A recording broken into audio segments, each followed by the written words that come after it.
Hi, I'm Phyllis. My website is southernfrugal.com. We're getting ready to make a little treat. I wanted to just do a little update on the hurricane. We are getting some little bit stronger gusts than we were getting at the video I'm going to leave at the end of this video. So that was when it was still daylight.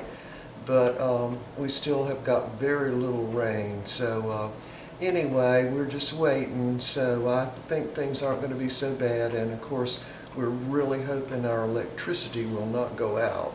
All right, so let's get started. Well, first of all, let me tell you this. All right, this little idea, we'll call it, came from a young lady, and she left a comment, I don't know, a week or two ago, and this is something that her mother used to fix for her. And when I first read the comment, I thought, wow, I bet that's really good. And so I had me a little note on my little side table, and I had her name and when she left the comment. And I'm sorry, but Sonny chewed it to smithereens. I mean, you could not even get it back together. So the person that left the comment that told how to make this, if you would write in and tell us, I would love to know who you were. But anyway, I'm going to share it with all of y'all. It is really, really good. I'll have to tell you, I made some earlier. All right, so we have got, I think I've got about 15 Ritz crackers, and we're just using the hint of salt, but I'm sure the others would be fine too. Now, these little Ritz crackers appear to be a little smaller than they did in the 1950s, as I recall. So we're going to put some of the Jif peanut butter on each one of these. And we're not going to put a whole lot, but just enough to cover them, like that. We're just going to put some on every one of them. So we'll just talk while I'm doing this. So we listened to the news a while ago, our local news. We didn't get our weather person that we normally listen to, but they did say there had been some sporadic power outages, and a couple of small heavier gusts, and of course we felt those too, or we saw them really out the window, but nothing dramatic at all. And we've got two big trees in our yard. Of course, y'all know about the great big tree in the backyard, or the side yard rather, and we've got a big pine tree on the very far side of our front yard. Now, both of those trees are very healthy, and so I don't think they're going to be a problem. And my neighbor behind me has a golden oak tree that's planted. Well, she doesn't have a very big lot, so the tree kind of grows over into our lot too in the backyard. But that tree is also very healthy, because my experience on these trees during storms, if there's something wrong with the tree, or if the tree is not a very old pine tree, in other words, the trunk of it isn't very big around, they're usually the ones that go over. So we're pretty confident our trees are safe. Of course, even great big trees sometimes go over if the wind's strong enough. But anyway, I was sorry to hear about, last report I heard there had been 4 deaths, I think in North Carolina. But it was really sad to hear that 2 of the deaths were a young infant and the mother, when the tree fell on their house. And I think it hit the husband's legs, and there was a problem there. And hopefully he'll be okay. But anyway, they do say that most of the deaths to do with hurricanes come from people in floodwaters. So that's certainly something to remember.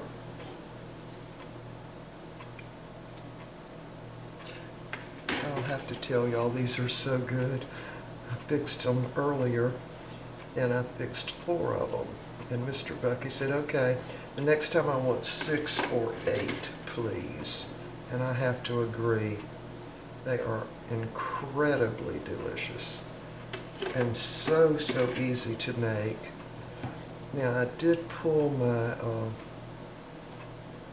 cookies a little broke, but we're going to use it anyway. I did pull my toaster oven over here to the side so I can show y'all when we're toasting these. Alright, so the next thing we're going to do is put some of the big marshmallows on there, but I'm going to cut them in 2, and I'm going to do that. Let me show y'all that again. These are the big marshmallows.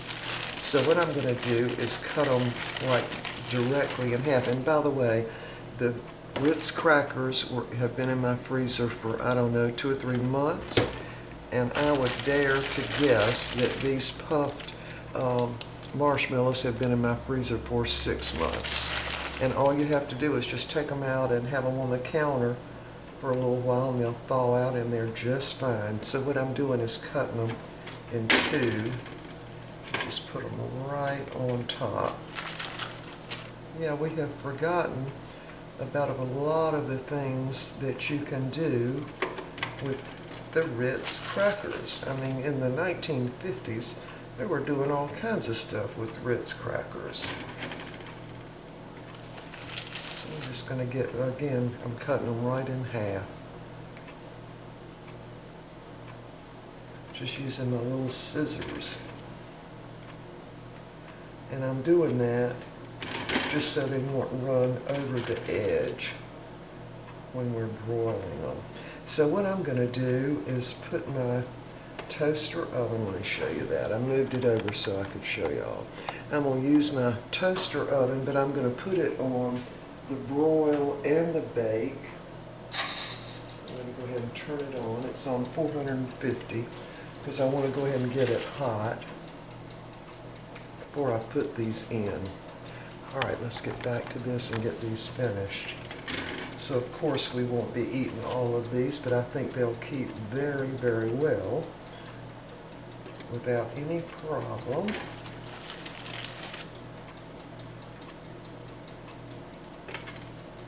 There, and then I'm putting that sticky side down.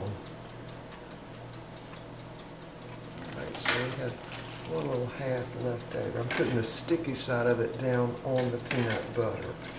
Mashing down just to make contact there. Alright, so we're going to put these in the toaster oven now and toast these up on top. Now the reason I've got it on the bake and the broil because I want it to also heat from the bottom. So it looks like it's good now. It's definitely already hot. So here goes.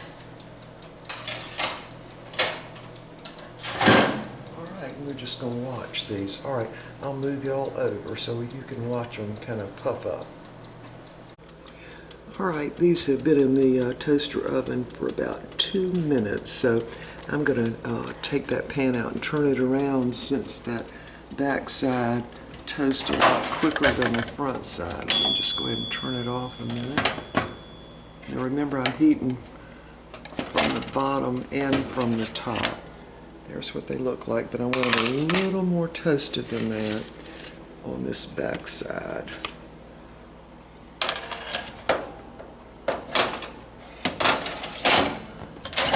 Alright, so I'm just going to switch it just to broil this time, just a little bit.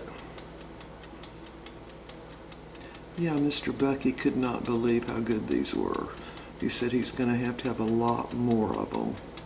So if you're the person that told about your mother making these for you, please write in and tell me who you are. And I'm so sorry that little Sonny tore the recipe to smithereens. Of course, there's only 3 ingredients, so I remembered it.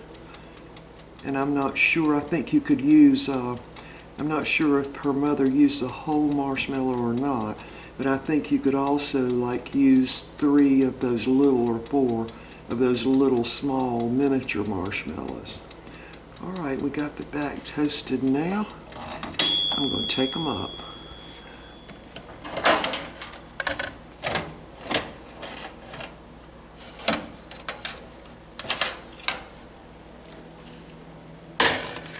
Alright, there's what they look like now. Of course, you've got to wait till they cool and they'll go down a little bit, but I can tell you they are super fantastic, delicious. Alright, we'll be back and I'll taste one of these for you.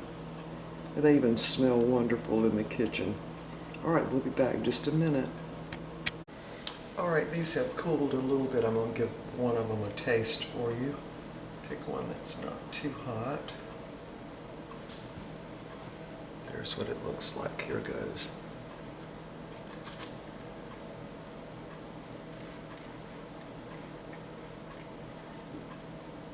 Way beyond delicious. They are super good. Now Mr. Bucky just puts the whole thing in his mouth.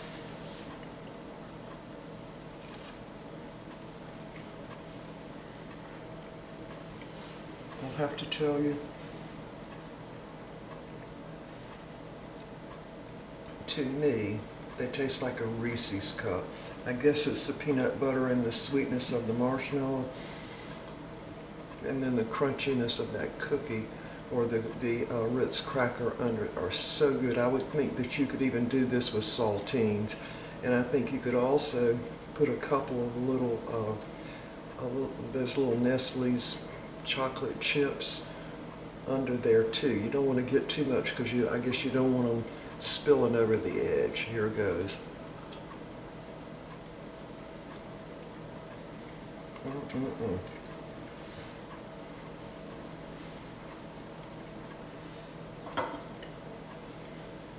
There's Mr. Bucky's. He'll come back and get 2 or 3 more, I'm very sure. All right, y'all. So anyway, I'll put that little clip I recorded outside. I think I was on the back step showing y'all the wind. We did get that one wind gust. It was a little more, but I haven't heard any since. Let me look out.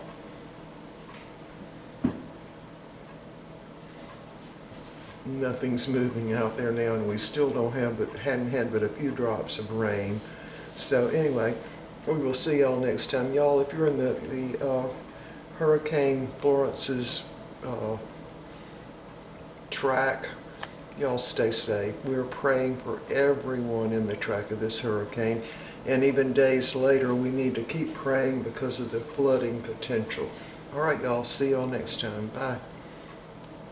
All right, this is Phyllis here, and I wanted to show y'all, this is the extent of the little gust we're getting, and we haven't got hardly any rain at all. And we really do need some rain. So this is what it looks like. Let me show you the top of those trees over there. We get more wind than this during a thunderstorm. Yeah, that's our tree there. Just gently moving. Every once in a while we get a little bit bigger gust of wind, but I've been waiting out here and we haven't had one. So anyway, and we also haven't had but just a teeny bit of rain. So anyway, all right, that's the clip and the update of the hurricane. I think it's probably going to mostly miss us. They say we'll get the rain tonight, but you know, 2 to 4 inches, that's not very much. There's a big tall tree way over there. You can see some of the wind a little bit higher up. Anyway, I wanted to just include this clip. We're getting ready to make a little treat in the toaster oven. So I'll put this clip at the end of that video. See y'all next time. Oh, I had to come back and show you, this is a big gust here. You know, it's probably 75 degrees out here. And actually the humidity is lower now than it was. See, that's the big gust right there. They say that's probably 20 miles an hour, maybe. All right, bye y'all.